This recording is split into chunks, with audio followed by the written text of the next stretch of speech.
Marami pa rin ang ayaw bumitaw sa CDs and honestly, gets namin. Kaya ngayon, dalawang CD players ang pag-uusapan natin, ang Audiolab 6000 CDT at Cambridge Audio AXC35. Parehong para sa collection mo, pero magkaiba ng approach.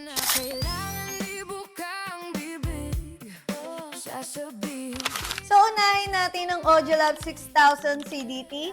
Ito yung option para sa mga listener na gusto ng mas dedicated approach sa CD playback. Technically, CD transport ang 6000 CDT, meaning wala itong internal DAC. Instead, ipinapadala nito ang digital signal through coaxial or optical output. Then external DAC or compatible amplifier mo na ang bahala sa conversation. Isa sa interesting features nito ang read ahead digital buffer. Binabasa nito ng advance ang data mula sa disk which can help maintain playback kahit may minor scratches or imperfection ang CD. So, ang philosophy ng 6000 CDT is very focused.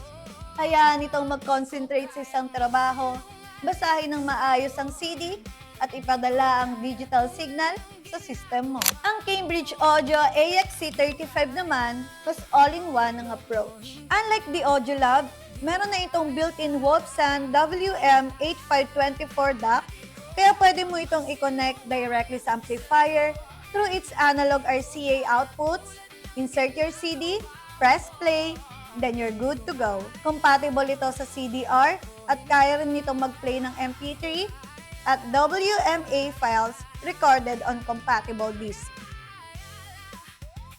And for future upgrades, may coaxial digital output din ito. So kung balak mong gumamit ng external DAC later, may option ka pa din. So ito yung pinakamadaling tandaan. Audiolab 6000 CDT, may freedom kang pumili kung anong DAC ang gagamitin mo.